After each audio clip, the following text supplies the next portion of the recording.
Shalom, selamat sabat sekali lagi kepada kita semua. Kembali lagi kita di kebaktian khotbah pada sabat ini. Mari kita memulakan acara kita dengan lagu-lagu pujian. Mari kita sama-sama nyanyikan lagu di dalam LPMI nomor 38, Yesus Sahabat Terindah.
Mari kita terus memuji nama Tuhan dengan menyanyikan lagu di dalam LPMI nomor 13, Bergiranglah Puji Dia.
Mari kita ambil sebuah lagi lagu sebelum saya serahkan ruangan ini kepada pemimpin acara.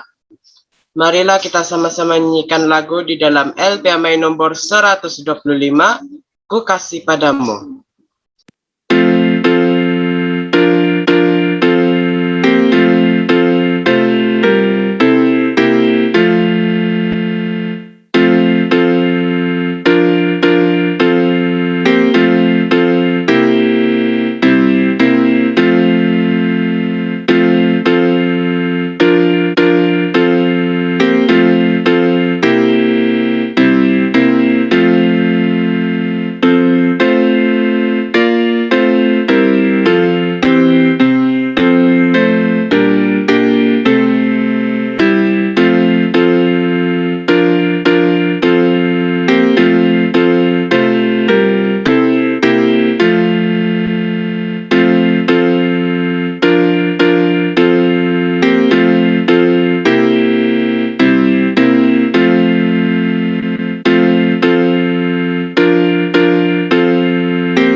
Oke, doa buka oleh Solitin.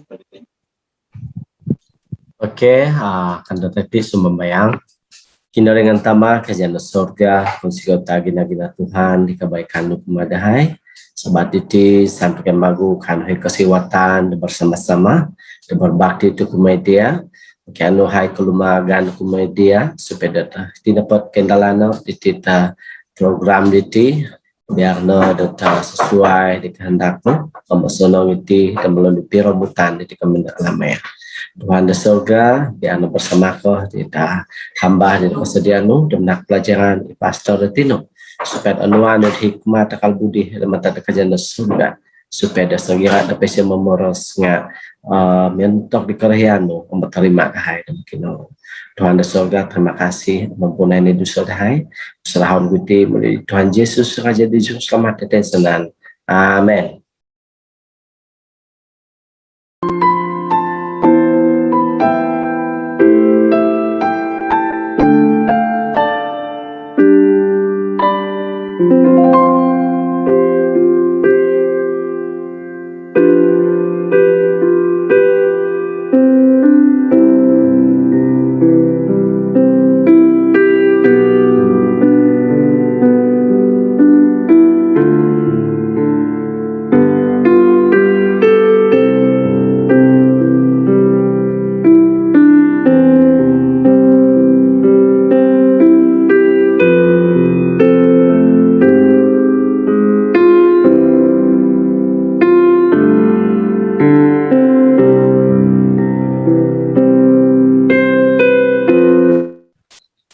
Oke, pelajaran semalam secara singkatnya kita telah belajar bahwa penghakiman kepada manusia itu sedang berlaku sekarang ini.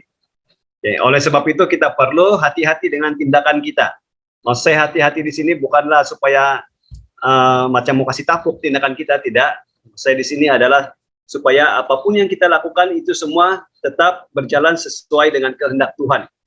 Jadi penghakiman Tuhan itu kita dapat ketahui bagaimana penghakiman itu melalui bagaimana umat Israel menjalankan upacara hari pendamaian yang terdapat di dalam Imamat pasal yang ke-16. Ini adalah contoh daripada penghakiman yang sedang Tuhan lakukan sekarang ini di muka dunia kita ini. Apa yang berlaku pada hari pendamaian ataupun hari penghakiman itu? Inilah pertanyaan yang saya tinggalkan kepada kita malam semalam. Nah, ini yang berlaku pada hari pendamaian. 10 hari sebelum hari pendamaian itu ataupun hari penghakiman itu dimulai atas bangsa Israel.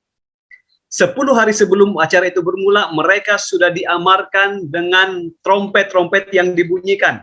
Ini untuk mempersiapkan diri mereka supaya mereka harus menyucikan diri mereka, mengakui segala dosa-dosa mereka di hadapan Tuhan, supaya bila mana acara pendamaian ini muncul, tiba, didapati tidak ada satu orang pun yang tidak mengakui kesalahan dia. Inilah penghakiman yang sedang terjadi sekarang ini juga. Imamat 16 ayat 30 mengatakan seperti ini. Karena pada hari itu harus diadakan pendamaian bagimu untuk mentahirkan kamu. Ingat, hari pendamaian adalah upacara pentahiran untuk menyucikan kita. Oke, kamu akan ditahirkan dari segala dosamu di hadapan Tuhan. Perhatikan sekali lagi di Imamat 16 ayat 30 ini. Seringkali orang menganggap bahwa hari penghakiman itu adalah hari yang menakutkan. Tapi sebenarnya hari itu adalah hari yang suci, hari di mana menentukan apakah kita ini adalah orang-orang yang dapat disucikan oleh Tuhan Yesus. Dalam arti kata lain, kita mengakui kesalahan kita, kita mengikuti Tuhan ataupun tidak.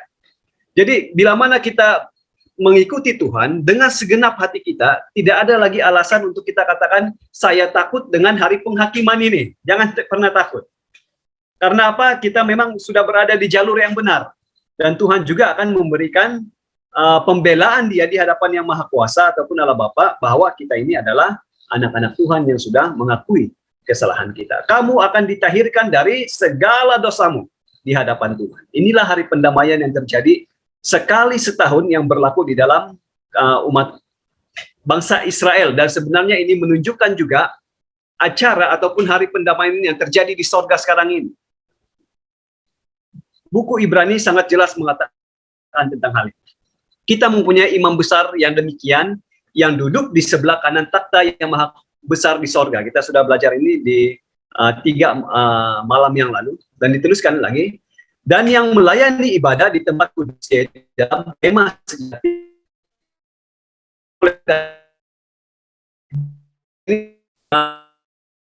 Bukan yang tentang bait suci yang ada di sorga.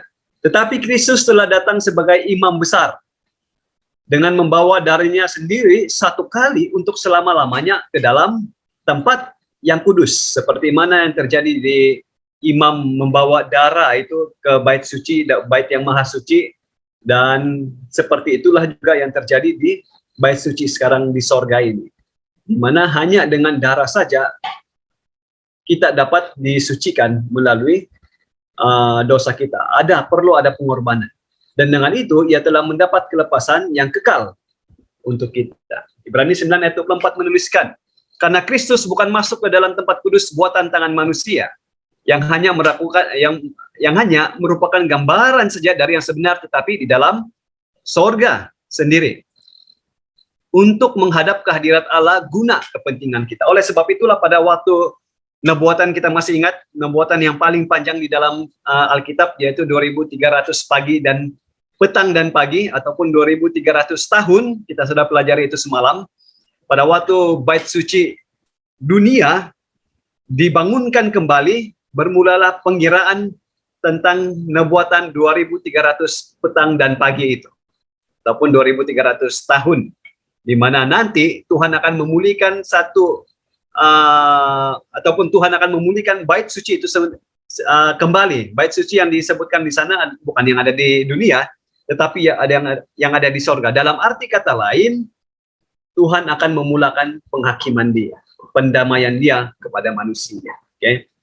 Kematian Kristus di Kalvari menyediakan korban penebusan bagi dosa-dosa kita. Ibrani 7 ayat 25 mengatakan, ia sanggup juga menyelamatkan dengan sempurna semua orang yang telah datang kepada Dia, semua orang yang Dia datang kepada Allah. Sebab itu, ia hidup senantiasa untuk menjadi pengantara mereka. Tempat suci yang ada ataupun tempat suci atau Ka'bah yang sesungguhnya adalah seperti yang saya katakan tadi di sorga, bukannya yang ada di dunia. Di dunia itu hanya dia punya corak saja, ataupun dia punya bayangan apa yang ada di sorga. Segala sesuatu yang terjadi di dunia, corak dia saja tentang rencana penyelamatan yang Tuhan mau berikan kepada manusia. Domba yang sedang dipotong oleh orang-orang Israel itulah semua lambang-lambang yang ada di dalam Alkitab tentang siapa yang akan datang di dunia nanti untuk menyelamatkan manusia. Kita tahu tentang hal ini. Domba yang dilambangkan tentang Yesus. Imam yang bekerja di bait suci Allah sebenarnya melambangkan tentang Yesus sendiri sebagai imam yang hidup, yang adalah imam besar kita di dunia ini. Sebagaimana imam orang-orang pada waktu berada di orang-orang Israel memasuki tempat yang maha kudus 1 kali setahun, demikian juga di akhir zaman nanti Tuhan Yesus akan memasuki tempat yang maha kudus untuk melaksanakan pekerjaan penghakimannya, dan itu sedang berlaku sekarang. Setiap orang yang mengaku aku di depan manusia, tuliskan di dalam Matius 10 ayat 32, ucapan Yesus sendiri ini, aku juga akan mengakuinya di depan Bapakku di sorga. Tetapi barang siapa menyangkal aku di depan manusia, aku juga akan menyangkalnya di depan Bapakku yang ada di sorga. Oleh sebab itulah pelajaran sekolah sahabat kita tadi sangat luar biasa. Kadang-kadang kita punya harga diri, jati diri kita itu akan hilang apabila kita jauh daripada kelompok yang selama ini membawa kita dekat dengan Tuhan.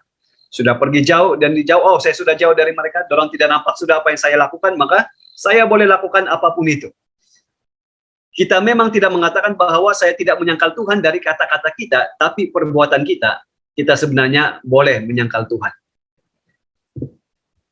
Manusia tidak perlu berdiri, ini satu hal yang pasti yang perlu kita perhatikan di dalam hari pendamaian ini ataupun hari penghakiman ini. Manusia tidak berdiri sendiri pada hari pengadilan. Apabila kita mengakui Kristus, Ia akan mengakui kita di hadapan Allah. Dalam arti kata lain, kita akan bersama-sama dengan Yesus Kristus untuk berhadapan dengan penghakiman, yaitu hakim Bapa Allah Bapa. Yesus akan menjadi pembela kita. Melalui Yesus, kita akan dapat berdiri di hadapan Allah. Seakan-akan kita tidak pernah berdosa. Seakan-akan saja. Jadi Yesus adalah pembela kita. Catatan kehidupan pertobatan kita akan menunjukkan kehidupan yang sangat indah bagi juru selamat kita. Jadi pada waktu pembelaan nanti dia katakan, orang ini sudah bertobat dan saya menjadi pembela dia dan saya mau menghapuskan dia ataupun memberikan janji keselamatan ini kepada dia. Jadi saudara-saudari yang dikasih Tuhan, tidak perlu kita takut tentang hari penghakiman ini. Orang-orang yang takut tentang hari penghakiman ini adalah orang-orang yang belum siap untuk mau menyerahkan hati dia kepada Tuhan. Oleh sebab itu masih lagi, ayah, apa akan jadi sama saya nanti? Bagaimana dengan penghakiman yang Tuhan akan berikan kepada saya? Kalau kita masih ragu-ragu tentang hal itu, berarti ada masalah dalam kehidupan kita. Kita tidak siap untuk menempatkan Tuhan yang pertama dalam kehidupan kita. Yesus memberikan ataupun menunjukkan nilai karunia keselamatan itu sesungguhnya melalui apa?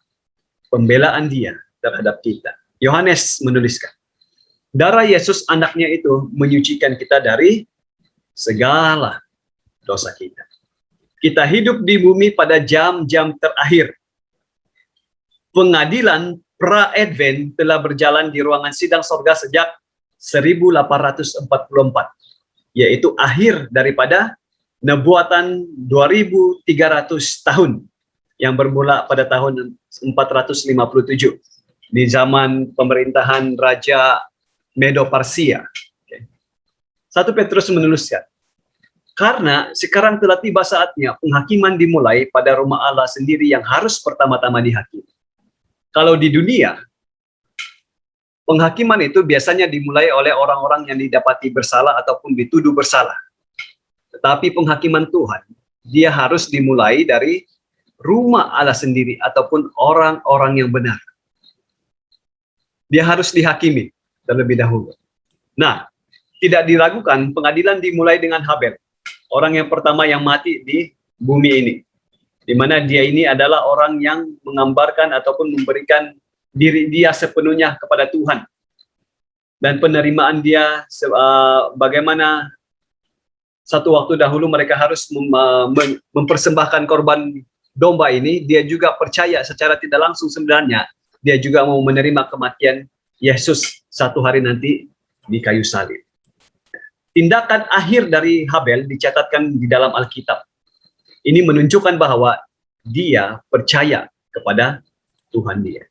Wahyu 3 ayat 5.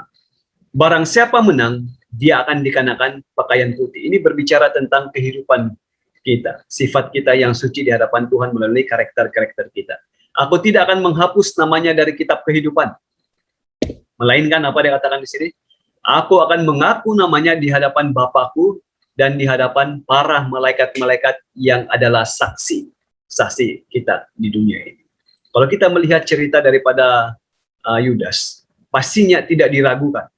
Namanya nanti akan ada di ruangan sidang di sorga. Ya, satu waktu dahulu bahwa Yudas ini adalah pengikut Kristus. Tapi dia tidak mencintai Kristus dengan hati dia yang sepenuhnya. Padahal Yesus memberikan dia satu peluang pada waktu itu. Dia membungkuk, dia mau kasih tahu Yudas bahwa dia harus membuang segala kesombongan hati dia. Tetapi apa yang berlaku? Dia berpaling daripada Yesus. Inilah hal yang menyedihkan bagi Yesus apabila dia membuka nama Yudas maksud saya di sini membuka nama Yudas di kitab kehidupan apabila dia melihat sampai kepada nama dia karena dia tidak bertobat. Pada saat dia dekat dengan Kristus, maksud saya di sini ada saat dia dekat dengan Kristus. Tapi satu masalah yang timbul adalah pada waktu kelemahan dia, yaitu uang, dia lebih memilih uang daripada Tuhan sehingga dia memutuskan untuk membuang iman dia yang telah selama ini dia simpan. Karena hati dia itu hanya untuk kepentingan dunia. Apa yang berlaku kepada dia? Dia menderita, uang pun dia tidak dapat, dan dalam masa yang sama dia menggantungkan diri dia. Kita tidak tahu apakah dia bertobat ataupun tidak. Ada waktu yang hikmat di mana kita hidup sama seperti orang Israel. Kita perlu menyerahkan hidup kita kepada Tuhan. Kita harus mempertahankan komitmen kita kepada Yesus. Selama ini apa yang telah kita ucapkan melalui janji baptisan kita seperti yang dilakukan oleh sahabat kita yang baru, sahabat Jini, kita perlu mempertahankan komitmen kita itu. Komitmen kita itu bukan kepada gereja kita, bukan hanya kepada sesama anggota gereja, tidak. Yang lebih penting adalah komitmen kita itu sebenarnya kepada Tuhan. Pencobaan-pencobaan di dunia ini akan berakhir.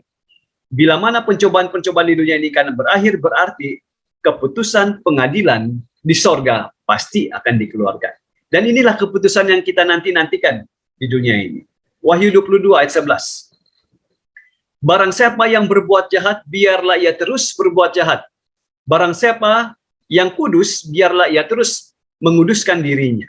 Secara tidak langsung ayat ini sebenarnya sudah memberitahu kita bahwa keputusan pengadilan sorga satu hari kelak nanti akan diberitahukan kita kepada manusia di dunia ini. Mereka ataupun Tuhan akan menyelesaikan penghakiman dia di sorga.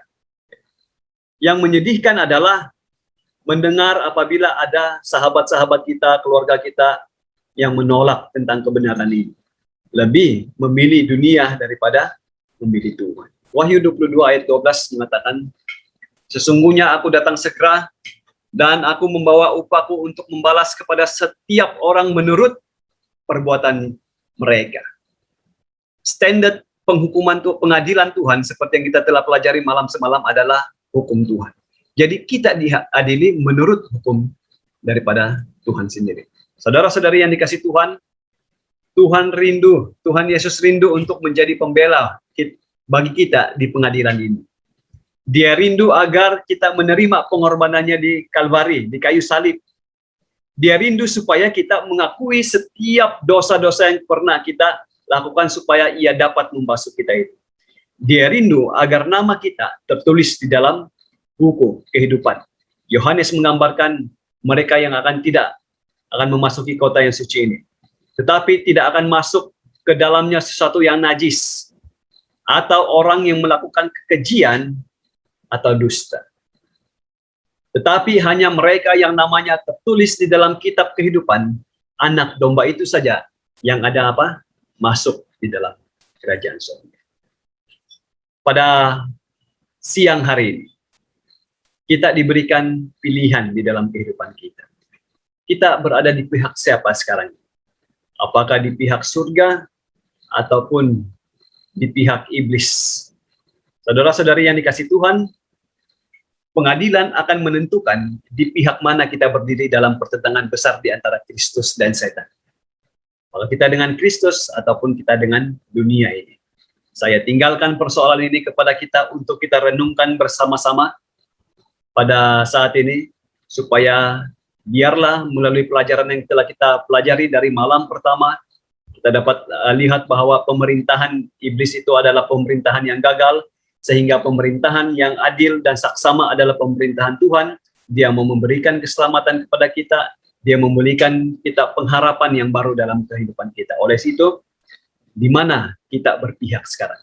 Saya tinggalkan persoalan ini untuk kita renungkan di dalam kehidupan kita pada saat ini dan seterusnya. Sampai sini pelajaran kita. Tuhan memberkati kita semua. Pastinya Tuhan juga mengasihi kita semua. Mari kita berdoa dan saya akan menutup pertemuan kita ini dengan doa pada masa ini. Mari kita sama-sama berdoa. Maha besar Tuhan kami di sorga, kami tidak sadar, sudah beberapa malam kami sudah melalui satu siri pembelajaran yang mengingatkan kami di dalam kehidupan kami bahwa kami harus menyucikan diri kami. Dengan arti kata lain, kami harus mengakui kesalahan-kesalahan kami, pelanggaran dosa kami di hadapan Tuhan, sehingga kami boleh dengan yakin menghadapi pengadilan sorga yang sedang terjadi ataupun sedang berjalan pada saat ini. Kami yakin bahwa Tuhan dapat menyucikan kami apabila kami datang di hadirat Tuhan dengan mengakui kesalahan-kesalahan kami di hadapan. Ya Tuhan di sorga, seringkali kami ini gagal untuk melakukan tanggung jawab-Mu Tuhan. Kami seringkali mengikuti kata hati kami untuk melakukan apa yang dunia lakukan. Ampuni kami Tuhan. Ampuni kami sehingga dengan itu kami akan sadar kembali untuk selalu mau berjalan mengikuti Tuhan dalam kehidupan kami sehari-hari. Berkati semua partisipan yang telah mengikuti pertemuan pada malam pertama sehinggalah pada malam hari ini. Juga sahabat-sahabat kami mungkin ada yang masih baru dalam mengikuti pertemuan follow up kumpulan ini. Biarlah kami diberkati dengan semua firman-firman yang telah disampaikan Tuhan melalui berkat-berkat pertemuan kami, persekutuan kami juga, sehingga dengan ini kami boleh gunakan ini untuk menguatkan iman percaya kami di hadapan Tuhan. Berkati semua partisipan yang ada di ruangan Zoom ini pada saat ini. Supaya damai dari sorga, sukacita dari sorga, berkat dari sorga menjadi bagian untuk kamu semua, kita semua pada saat ini dan selamanya. Kami sudah berdoa dalam nama Tuhan Yesus. Amin.